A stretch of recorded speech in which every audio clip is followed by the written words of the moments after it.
আজ থেকে প্রায় ২ বছর আগে একই এলাকার তামান্নার সঙ্গে পারিবারিকভাবে বিয়ে হয় পিকআপ চালক রাহুলের।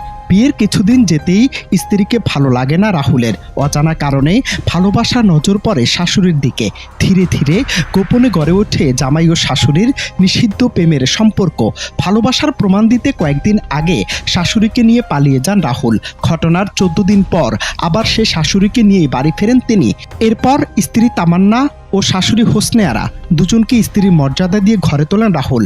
অবাক লাগলেও সত্যি, চাঞ্চল্যকর এই ঘটনা মাদারীপুর সদর উপজেলার পাঁচখোলা এলাকার।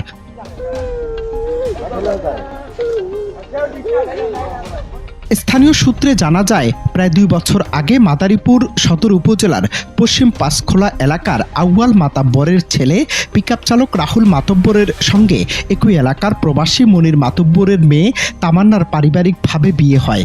তাদের সংসারে রয়েছে ১ বছর বয়সী একটি কন্যা সন্তান। দুই পরিবারের বাড়ি একই এলাকায় হওয়ায় শাশুড়ি হোসনে আরা বেগমের যাতায়াত ছিল নিয়মিত। আর এই নিয়মিত যাতায়াতই একসময় জন্ম দেয় অস্বাভাবিক ঘনিষ্ঠতার, যা পরে রূপ নেয় অনৈতিক সম্পর্কে। এরই ধারাবাহিকতায় প্রায় ২ সপ্তাহ আগে জামাই রাহুল ও শাশুড়ি হোসনে আরা বেগম একসাথে অজানা উদ্দেশ্যে পাড়ি জমান। হঠাৎ নিখোঁজ হয়ে যাওয়ায় এলাকায় শুরু হয় গুঞ্জন। কিন্তু ঘটনায় মোড় নেয় গেল বৃহস্পতিবার ২২ জানুয়ারি, যখন তারা দুজনেই একই সাথে ফিরে আসেন রাহুলের বাড়িতে। নিজের স্বামী ও মাকে একসঙ্গে ফিরে আসতে দেখে কান্নায় ভেঙে পড়েন স্ত্রী তামান্না। এলাকাবাসীর ভাষায় এটি শুধু একটি পারিবারিক ভাঙন নয়, এটি এক ভয়ানক নৈতিক বিপর্যয়।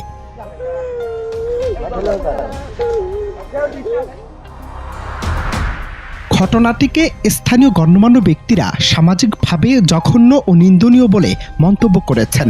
পরিস্থিতি সামাল দিতে মা ও মেয়েকে একই ঘরে থাকতে নিষেধ করা হয়েছে এবং স্থানীয়ভাবে সমাধানের চেষ্টা চলছে। এদিকে পুলিশ বলছে, বিষয়টি সম্পর্কে তারা মৌখিকভাবে অবগত হলেও এখন পর্যন্ত কেউ লিখিত অভিযোগ দেননি। অভিযোগ পেলে তদন্ত সাপেক্ষে নেবেন আইনগত ব্যবস্থা। তবে প্রশ্ন থেকেই যায়, এই ঘটনায় সবচেয়ে বড় ভুক্তভোগী সেই ১ বছরের শিশু আর ভেঙে পড়া তামান্না। সমাজ কি এই দায় এড়িয়ে যেতে পারে? অনন্ত হাসান মাসুদ, বাংলা টিভি।